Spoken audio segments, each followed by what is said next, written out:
Before I get into this video, I want to inform all you guys that I am hosting another Speed Duel tournament over at my Discord. If you guys are interested in entering this tournament, it is a $3 entry fee, but there is a $20 prize for first place and a $15 prize for second place, as well as the entire top 4 will receive free entry into my next pay-to-enter tournament. If a tournament sounds fun to you guys and you're free starting from the 25th onwards, that is the start date, I highly recommend you head over to my Discord and join the tournament. If you're curious about any other information, like how long rounds will last, or if it's, you know, deck list submissions or not. Anyway, all that information is available in my Discord. So yeah, head on over there, guys. And yeah, anyway, let's get into the video. Hello everybody and welcome back. My name is Curseof and welcome back to another video. I hope the camera quality is okay. It's a little bit later in the day, so it's not as bright as it usually is. And I do have a light order, so it is on the way, which will allow me to record anytime with good lighting. Right now, we're using that natural light. We're trying to vibe here. I hope it looks good. But regardless, we are here for card interactions you need to know, part 2. We got 10 more card interactions for you guys. This video is a little bit later today. I apologize. These videos take a little bit more editing. But anyway, let's go ahead and jump into it. Alright, so the first card interaction we have is Hidden Temples of Necro Valley with one Gravekeeper on field. So say, for example, you're in a circumstance where you have your Hidden Temples flipped up and you have your, let's say, a Gravekeeper Recruiter chilling on field. Obviously, your Hidden Temples requires you to have Necro Valley and a Gravekeeper monster to remain on the field. So you go ahead and tribute your Recruiter to summon Oracle. Does Hidden Temple get destroyed in that circumstance? The answer to the question is yes. When you do tribute that monster, you do have a moment where there is no Gravekeeper monster on the field to fulfill Hidden Temple's requirement to stay on field. Therefore, when you do tribute that monster, it does get destroyed right before Oracle is summoned. So you will lose Hidden Temples if you do not have another Gravekeeper chilling on the field. So the next interaction is Amazoness Village or Michizor with Nightmare Sonic Blast. So if Nightmare Sonic Blast goes ahead and triggers and pops, your Amazoness monster will say, can I trigger my Amazoness Village or can I trigger my Michizor in response to that destruction? The answer is no. Because Amazoness Village and Michizor are both when effects, they actually miss timing due to skill effects not allowing any when effects to trigger, just if effects. When and if are very, very relevant in Yu-Gi-Oh!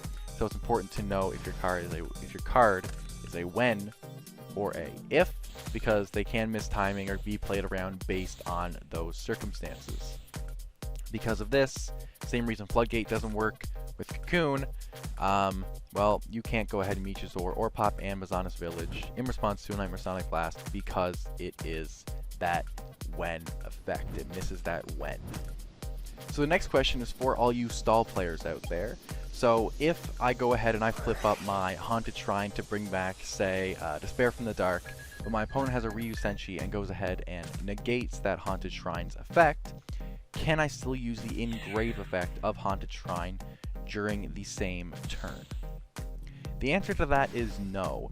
Reason being, Ryu Senshi states that you negate the card's effect, meaning that Haunted Shrine was still activated that turn, and you can only activate one of this card's effect per turn. So in that circumstance, you cannot use Haunted Shrine's other effect within the exact same turn. Okay, so that's one side of the effect negation of Haunted Shrine. What if instead Haunted Shrine is negated by Champion's Vigilance and not by Ryu Senshi? This is actually a very different circumstance, as Ryu Senshi states that it negates the card's effect if it was activated, while Champion's Vigilance negates the activation of the card. Because of this circumstance and the activation was negated, not the effect itself, Haunted Shrine still is able to use its second effect that turn, or even if you have a second one set, you can go ahead and flip that up and use its primary effect for that turn because it was never successfully activated. We got one more question here on Haunted Shrine. This is simply, can I use Haunted Shrines in Grave Effect during my opponent's turn? The answer to that is simply yes. Since Haunted Shrine is still a trap card, even when it is in grave, it's still a spell speed 2 card, and it still can be used as a spell speed 2 card from your graveyard. It doesn't change that factor. Even if it's in grave, it's still a trap. Here we have a very, very big one, as I feel like a lot of people don't know this ruling, but this is true for all flip effect monsters. And yeah, so basically, if my opponent's Elementosaurus goes ahead and attacks into my Maneater bug, and my Maneater bug goes ahead and flips up, what's going to happen in this circumstance? Does Maneater get negated by Elementosaurus? And there's just a Maneater and Elementosaurus, no other monsters in the field. Does Maneater get negated by Elementosaurus? Or does Maneater go ahead and pop Elementosaurus? On first glance, a lot of people are going to think, well, you know, Maneater's just going to go ahead and pop that Elementosaurus. He doesn't have an Earth on field to get his negation effect on destruction. And Maneater's still chilling on the field. But that's just it. Maneater's still chilling on the field. So the way flip effects basically work is that your Elementosaurus is going to go ahead and run into this Maneater bug. Maneater bug is going to flip up and it is going to be destroyed. Because, you know, it is bigger. Destroyed, but it's flipped up. But the way flips work, even though it's a destroyed card, it's still on the field. And it's an Earth monster. Meaning, it is creating the requirement for Elementosaurus's Earth monster, which means it negates cards. It negates the effects of monsters it destroyed, which means Maneater bug was destroyed, thus its effect is actually unable to resolve. It's a very, very weird circumstance, and it's only due to the way flip effect monsters work. But yeah, basically Elementosaurus with no other Earths on field is able to directly negate Maneater bug, which is a very, very helpful effect. And I think it's a big reason why Elementosaurus was kind of an underrated card in the previous format. And yeah, we actually seen it shine getting a side deck slot in the second place deck in the $100 tournament. But yeah, very, very good interaction to know, as it can definitely come up and it can definitely change how a game gets completely played out. The next is another interaction that I've seen a lot of people confused about. Basically, people think that if you go ahead and flip up your Windstorm of Itaqua, you cannot change the battle position of monsters equipped with something like Spellbinding Circle, or obviously now we have, what's it called? Nightmare Wheel. This is actually not true. Spellbinding Circle and Nightmare Wheel only stop the inherent change of battle position, the changing of battle position by the player itself. Like, you know, when you go ahead and you just flip them like that, just go ahead and yeet them to that position. That's the only thing it actually stops.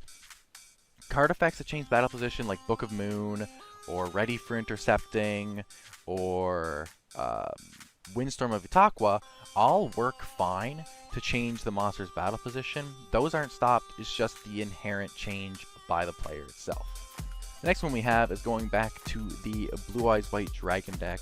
Basically, can a Blastosphere equip to Blue Eyes White Dragon while there is a face-up Lord of D on the field? The answer that I have seemed to come to in this circumstance is actually no. So because Lord of D's effect is a continuous effect, stating that dragon monsters can't be targeted by any cards, and Blastosphere as Equip a card is targeting Blue Eyes, because this is a continuous effect and it's not just immediately when that card is activated, and that's a continuous targeting interaction between Blastosphere and Blue Eyes.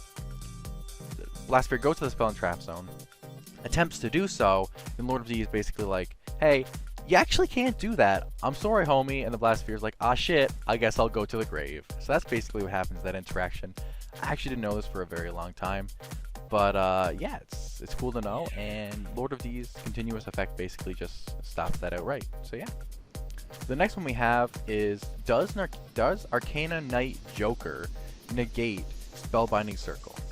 So this is a really, really weird one, because Spellbinding Circle is a continuous trap. Basically, the answer simply is no. So when you go ahead and activate your Spellbinding Circle and you target that Arcana Knight Joker, and this obviously works with Nightmare Wheel just the same, but you target that Arcana Knight Joker, and Arcana's like, okay, I'm going to go ahead and discard some trap card and negate that targeting effect.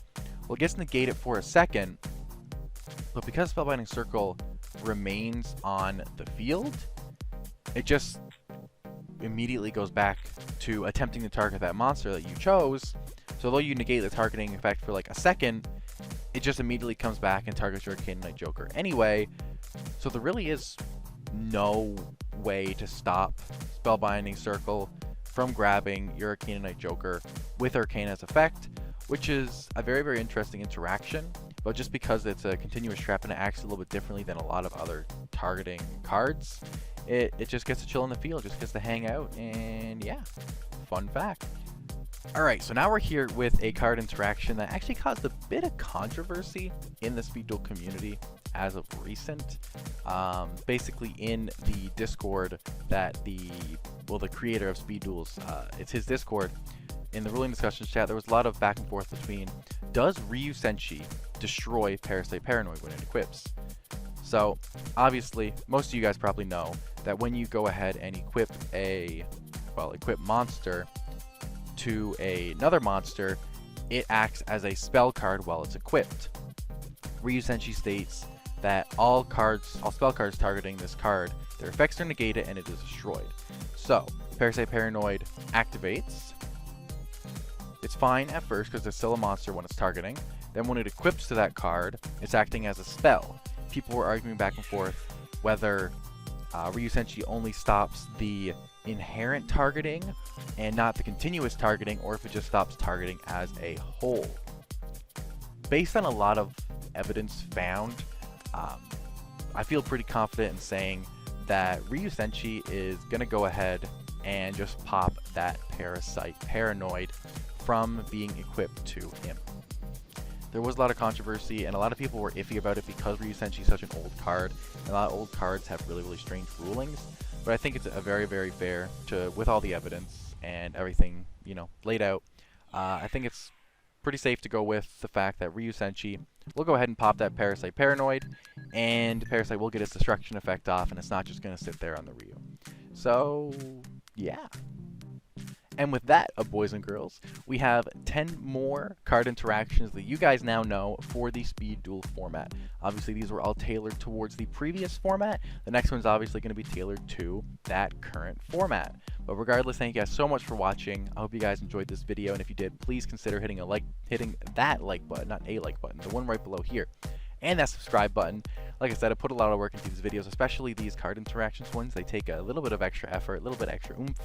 And yeah, but they're really, really cool videos. I like them a lot. They do well. And I thank you guys so much for, joining me for this video. Finally, I just want to remind you guys once again, you've seen the beginning, you're going to see it now. Head on over to my Discord and join that tournament I do have coming up starting on the 25th of May. I'm really excited to get another tournament on the go, especially with the new cards and new sets. And I hope you guys would like to join that. So anyway, that's going to wrap, guys. Catch you guys all tomorrow. Peace out.